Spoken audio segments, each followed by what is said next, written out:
Hello.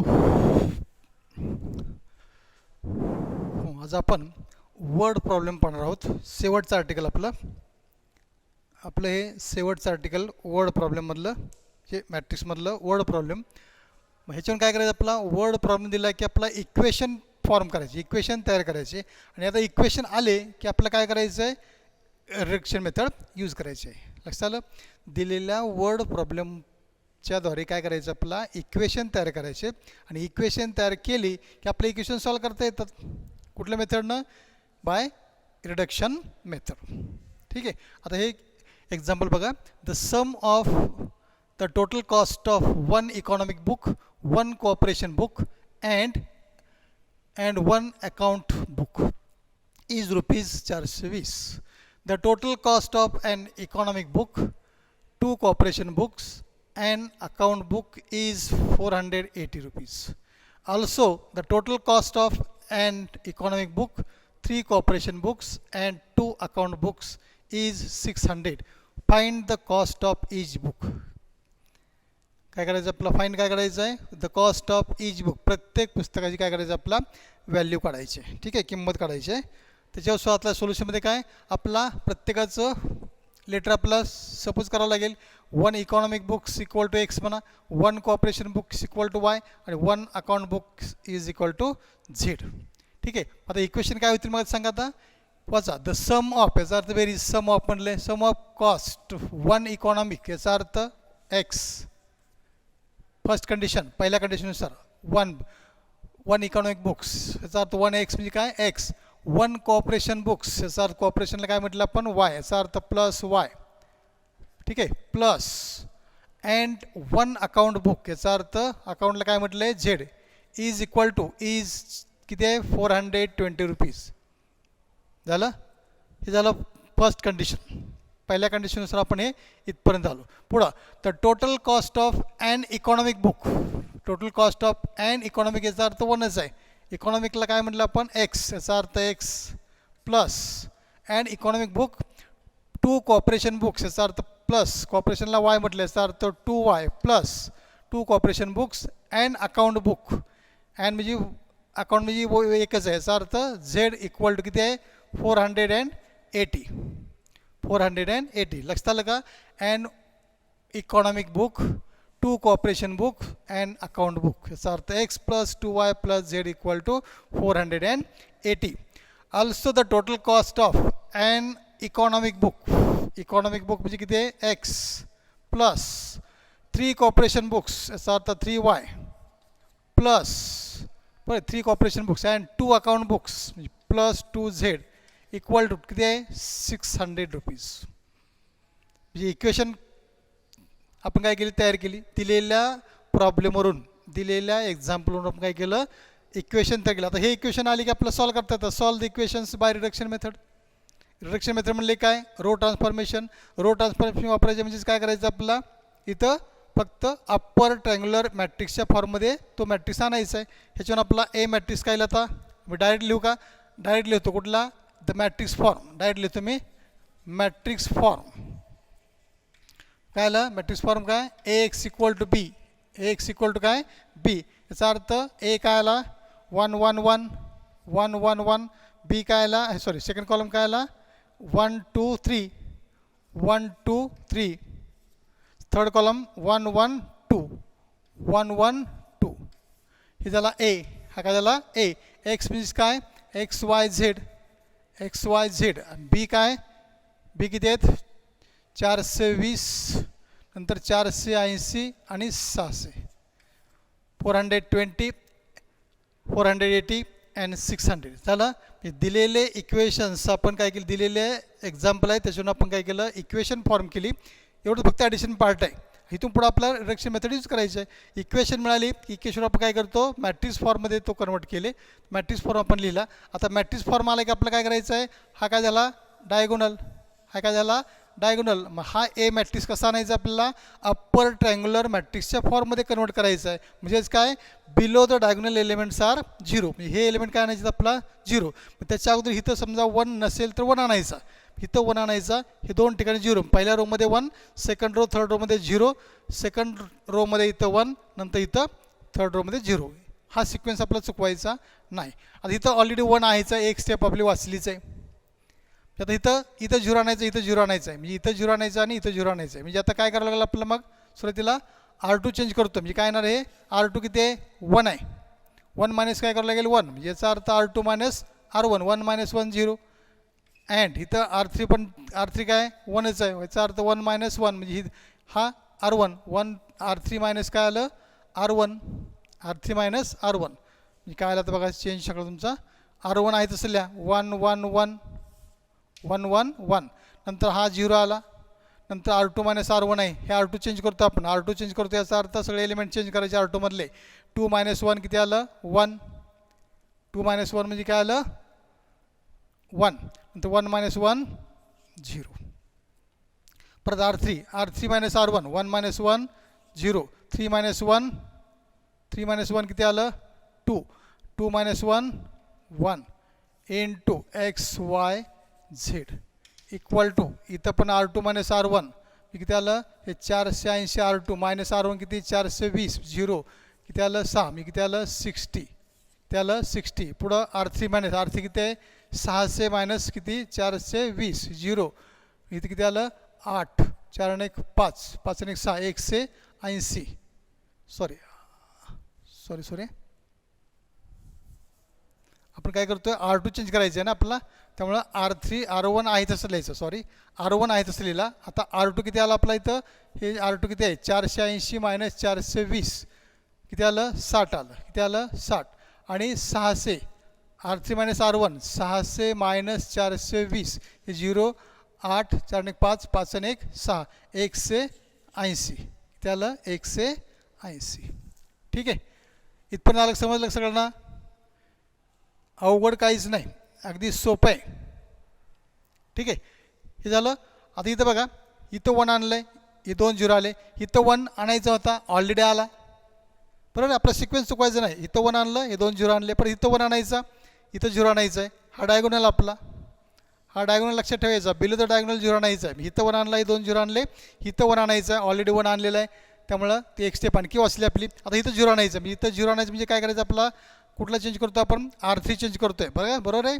R3 किती आहे इथं +2 आहे, म्हणजे काय करायला पाहिजे -2 इंटू R1. आता इथं 2 आहेत, इथं पण आहे, इथं पण आहे, कुठला घ्यायचा ते आपण ठरवायचं, कशावरून बदल झाला नाही पाहिजे पहिला. समजा आता इथं आपण घेतला R3 चेंज जर केला आपण, R3 किती आहे 1 आहे, 1 - 2 इंटू R1 घेतला तर चेंज होईल, इथला चेंज होईल. त्यामुळे काय करायचं, हा घ्यायचा, म्हणजे हे 0 झालं, म्हणजे इथं काय येईल आपला R2 लिहायचं, काय लिहायचं R3 - 2 R2. ठीक आहे, मग आता काय आलं R1, आता R1 R2 आहे तसं लिहा, 1 1 1 नंतर 0 1 0. आता इथं हा 0च आहे, हे चेंज होत नाहीच आहे. नंतर इथं -2 इंटू R2 इथं 0च आहे, आणि इथं काय होणार, आता इथं 1 किती आलं बघा, 1 - 2 इंटू R2 किती आहे 0, म्हणजे हे 0 आलं, म्हणजे किती आलं 1, किती आलं 1. याचा अर्थ x Y z is equal to, समजलं. हां, इज इक्वल टू, आता काय इथं R3 चेंज करतो, याचा अर्थ R1 आहे तसंच, R2 आहे तसंच, आणि R3 किती आहे बघा 180 - 2 इंटू R2, 2 इंटू R2 किती आलं 6, याचा अर्थ 180 मायनस 6 2 12 120 म्हणजे किती आलं इथं 60 आलं, किती आलं 60, बरोबर आहे. आता आपल्याला जो आणायचं होतं ते आलं का बघा, हा काय आला तुमचा, हा काय आला डायगोनल, हा काय डायगोनल. मग बिलो द डायगोनल एलिमेंट 0 आहेत का, आहेत. याचा अर्थ आपण कुठल्या फॉर्ममध्ये आणला, हा ओरिजिनल आपला ए मॅट्रिक्स कुठल्या फॉर्ममध्ये आणला, आपण अप्पर ट्रँग्युलर मॅट्रिक्सच्या फॉर्ममध्ये आणला. ओके, अप्पर ट्रँग्युलर मॅट्रिक्सच्या फॉर्ममध्ये आणल्यानंतर याचा अर्थ आपला काय झाला, हे झालं अप्पर ट्रँग्युलर मॅट्रिक्स फॉर्म. आता या दोन्हीचं काय करायचं मल्टिप्लिकेशन, इथून पुढं आता सोडायचं आपलं मल्टिप्लिकेशन करायचं, हे 0 नाही आणायचं. पुढं कंटिन्यू प्रोसेस केली की आपली काय होते, मग ते रो ट्रान्सफॉर्मेशन मेथड झाली ए इन्व्हर्स काढण्यासाठी. ए इन्व्हर्स काढण्यासाठी फक्त आपण हेच कंटिन्यू करतो, इथं 0 घेतो, परत इथं 1 आणतो, इथं 2 0 घेतलं की झालं ए इन्व्हर्स. ठीक आहे, फक्त ए इन्व्हर्सची मेथड आपण काय करतो निम्मे सोडवतो. हां, आता मल्टिप्लिकेशन करा, x into 1 x plus 1 into y y plus z into 1 z equal to, ठीक आहे डायरेक्टली तुम्ही इक्वल टू किती आलं 420 दॅट इज नंबर 1 राईट लिहिलं मी ते कम्पेरिंग टू मॅट्रायसेस ठीक आहे. नंतर हे 0 आलं into y plus z into 0 म्हणजे किती आलं 60. नंतर 0 into x 0 0 into y 0 1 into z z equal to किती आलं 60 झालं. तुम्हाला वाय आणि झेडची व्हॅल्यू करेक्ट आलं. वाय झेडची व्हॅल्यू 60 आली वायची व्हॅल्यू 60 आली. आता इथं वाय आणि झेड फ्रॉम 1 म्हणा फ्रॉम 1 एक्स प्लस वायची किती 60 plus z 60 equal to 420 x plus 120 equal to 420 therefore x equal to 420 मधनं 120 गेलं 0 0 आणि किती आलं 3 300 किती आलं 300 किती आलं 300 व्हॅल्यू आली झालं. ही झाली x value. Therefore x equal to 300 y equal to 60 and z equal to 60. हे आलं. फक्त लिहिताना काय लिहायचं आपला वर्ड प्रॉब्लेम आहे जे विचारलं ते लिहायचं. याचा अर्थ देअरफॉर एक्सला काय म्हणलं आपण 1 economic books equal to x equal to 300 equal to काय आलं 300 रुपीज म्हणजे एका इकॉनॉमिक बुक्सची किंमत किती आली 300 रुपये.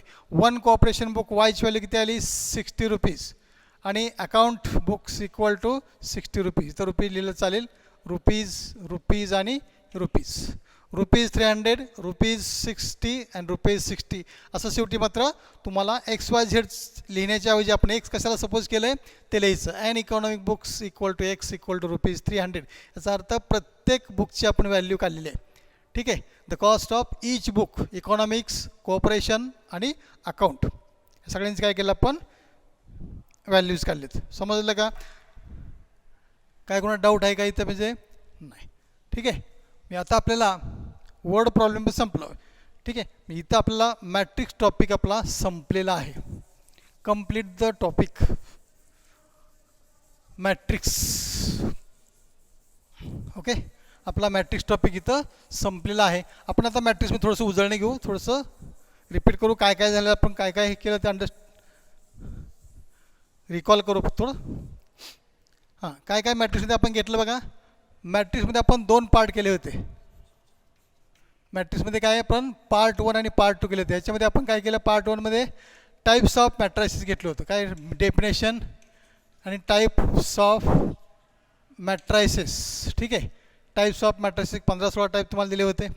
नंतर त्याच्यामध्ये सेकंड काय पाहिलं आपण अल्जेब्रा ऑफ मॅट्रायसिस मी त्याच्यामध्ये काय पाहिलं इक्वॅलिटी प्लस मायनस नंतर मल्टिप्लिकेशन बाय स्केलर ठीक आहे. आणि परत थर्ड काय पाहिलं मल्टिप्लिकेशन म्हणजे हा पार्ट पहिल्या ह्याच्यामध्ये थोडक्यात तुम्हाला याच्यावरती एक क्वेश्चन असतो 4 मार्काचा ठीक आहे. आणि पार्ट 2ला काय पाहिलं आपण हे पार्ट 1 झालं. 2 पार्ट करायचे मी आपल्याला समजायला सोपं जातं लक्षात ठेवायला सोपं जातं. हा एक पार्ट झाला. आता पार्ट सेकंडमध्ये काय पाहिलं आपण बघा एलिमेंटरी ट्रान्सफॉर्मेशन मेथड ह्याच्यामध्ये काय पाहिलं आपण 3 पार्ट पाहिले बघा. ह्याच्यामध्ये काय केलं आपण 3 पार्ट पाहिले. त्याच्यामध्ये पहिला पार्ट काय पाहिला इंटरचेंज याला काय म्हणतो आपण इंटरचेंज. नंतर सेकंड काय पाहिलं आपण मल्टिप्लिकेशन बाय स्केलर आणि थर्ड काय पाहिला हे बी झाला आणि थर्ड सी काय पाहिलं आपण याच्यामध्ये ॲडिशन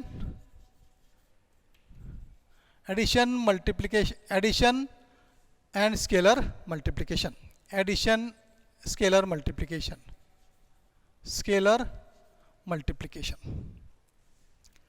हे झालं एलिमेंटरी हे बेसिक झालं. नंतर ह्याच्यामध्ये हा समजा नंबर 1 झाला हा झाला बेसिक पार्ट. नंतर एलिमेंटरी ट्रान्सफॉर्मेशन मेथड ह्याच्यामध्ये 2 मेथड पाहिले आपण कुठली रो ट्रान्सफॉर्मेशन आणि कॉलम ट्रान्सफॉर्मेशन ठीक आहे. ज्यावेळेस आपण एलिमेंटरी रो ट्रान्सफॉर्मेशन मेथड वापरतो त्यावेळेस आपण काय यूज करतो A × A inverse equal to I आणि कॉलम वापरतो त्यावेळेस फक्त A इनवर्स अगोदर घ्यायचा A inverse A equal to I. म्हणजे याच्यामध्ये तुम्हाला काय करायचं आहे फक्त फाइंड A इनवर्स काढायचं आहे. फाइंड A इनवर्स काढायचं आहे कुठल्या मेथडमध्ये एलिमेंटरी ट्रान्सफॉर्मेशन मेथडमध्ये तुम्हाला ए इनवर्स फाइंड आउट करायचं आहे. मग ए इनवर्स फाइंड आउट करण्याच्या दोन मेथड्स आहेत तुम्हाला, रो आणि कॉलम. ठीक आहे, हे झाले एलिमेंट ट्रान्सफॉर्मेशन मेथड, रो आणि कॉलम. आणि त्याच्यामध्ये दुसरी मेथड आहे, हे दुसरी मेथड काय तुमची याच्यामध्ये, ॲडजॉईंट मेथड. ॲडजॉईंट मेथड याच्यामध्ये काय करायचं, आपला ए इनवर्सच काढायचं आहे. ॲडजॉईंट मेथडचा फॉर्म्युला काय आपला, 1 A inverse equal to A inverse equal to 1 determinant A into adjoint A. ठीक आहे, जी हे तुम्हाला रो ट्रान्सफॉर्मेशन एक यायला पाहिजे आणि ॲडजॉईंट मेथड एक तुम्हाला पक्की यायला पाहिजे, कारण ह्या दोन्हीचा उपयोग आपण कुठं करतो आहे, पुढच्या इन्व्हर्शन आणि रिडक्शन मेथडमध्ये यूज करतो आहे. त्यामुळं हे परफेक्शन आलं पाहिजे, हा बेसिक आहे. हे थोडक्यात दोनच मेथड म्हणलं ते चालतं आहे. ते पुढच्या दोनचा थर्ड आहे, ह्याच्यामध्ये काय आपलं एलिमेंट ट्रान्सफॉर्मेशन मेथड झाली की पुढे काय आपला ॲप्लिकेशन्स ऑफ मॅट्रायसिस. ॲप्लिकेशन्स ऑफ काय मॅट्रायसिस. त्याच्यामध्ये काय नंबर 1 काय सांगितलं तुम्हाला, methods of inversion. Methods of inversion. आणि सेकंड काय, सेकंड मेथड्स ऑफ रिडक्शन. आता इथं इन्व्हर्शन आहे, इथं रिडक्शनला आर आहे, इथं इन्व्हर्शन आहे, याचा अर्थ इथं मेथड्स ऑफ इन्व्हर्शन म्हणलं की आपला इन्व्हर्स काढावा लागतो, आपला इन्व्हर्स काढावा लागतो. ठीक आहे, आणि एकदा इन्व्हर्स काढला की बाकीचं पुढचं कंटिन्यू पार्ट आपला करता येतो. ठीक आहे, बरोबर आहे. आपलं इथं काय करायचं, आपला find value of x Y Z. इथं एक्स वाय झेडची व्हॅल्यू काढायचं, इथं ए इन्व्हर्स फाइंड आउट करायचं, इथं एक्स वाय झेडची व्हॅल्यू काढायचं. आता इन्व्हर्स मेथडमध्ये आपण काय करतो, एक्स वाय झेडची व्हॅल्यू काढायची म्हणजे काय, X equal to A inverse into बी.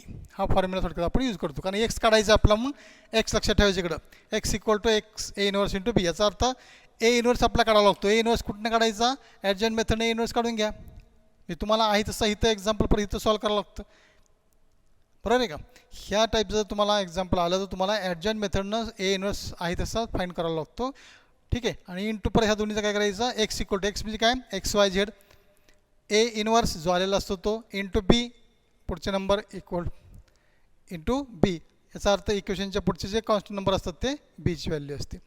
ठीक आहे, हे झालं X equal to A inverse into B. आणि रिडक्शन मेथडला काय करायचं आहे, only use row transformation method. इथं पण काय करायचं आहे, मॅट्रिक्स फॉर्ममध्ये इक्वेशन लिहायचे. याचा अर्थ काय, ए एक्स इक्वल टू बी या फॉर्ममध्ये इक्वेशन लिहायचे. आणि हा ए मॅट्रिक्स जो आहे तो ए मॅट्रिक्स कसा आणायचा, आपला अप्पर ट्रँग्युलर मॅट्रिक्सच्या फॉर्ममध्ये कन्वर्ट करायचं आहे. तो जोपर्यंत येत नाही तोपर्यंत आपल्याला ते सोडायचं. अप्पर ट्रँग्युलर मॅट्रिक्सच्या फॉर्ममध्ये हा ए मॅट्रिक्स आणला की मग परत काय करायचं, ह्या दोन्हीचं मल्टिप्लिकेशन करायचं. ए म्हणजे मॅट्रिक्स झाला, एक्स म्हणजे एक्स वाय झेड झालं, बी म्हणजे पुढचे कॉन्स्टंट नंबर झाले. येते लक्षात. म्हणजे आपला तुम्हाला एक्स वाय झेडचे व्हॅल्यू काढायचे, त्यावेळेस तुम्हाला दोन मेथड, म्हणजे तुम्हाला ह्या दोन मेथड, इन्व्हर्शन मेथडमध्ये तुम्हाला हे मेथड आली पाहिजे आणि रिडक्शन मेथडमध्ये तुम्हाला रो मेथड आली पाहिजे. याचा अर्थ तुम्हाला या दोन मेथड चांगल्या पक्क्या आल्या की हे ॲटोमॅटिक येते, काहीच अडचण नाही. जास्त मेथड नाहीच, 4 मेथड फक्त नावाला आहेत, 1 2 3 आणि 4. इथं रो आणि कॉलम आहे, तसे आपण 5 म्हणू. ठीक आहे, पण या मेथड आल्या की तुम्हाला या मेथड ॲटोमॅटिक आल्या असं म्हणायला हरकत नाही. म्हणजे आपण मॅट्रिक्स टॉपिक हा 2 पार्टमध्ये कव्हर केला. तुम्हाला लक्षात येण्यासाठी आपण पार्ट केले होते. पहिला पार्ट हा सगळा types of matrices, algebra of matrices आणि मल्टिप्लिकेशन हा एक होता. आणि हा दुसरा पार्ट म्हणजे पार्ट सेकंडवरती एक तुम्हाला क्वेश्चन असा विचारला जाऊ शकतो, 4 मार्काचं एक्झाम्पल, याच्यावरती 4 मार्काचे गृहीत धरायचं. ठीक आहे, म्हणजे एकंदरीत आपला हा टॉपिक असा झालेला आहे. तुम्हाला समरी फक्त मी सांगितलं आहे काय झालं ते. ठीक आहे, मी आता इथं आपला मॅट्रिक्स टॉपिक संपलेला आहे. सेकंड आपण टॉपिक काय करू, पार्ट सेकंडचा सेकंड टॉपिक चालू करू नंतर आपण. ओके.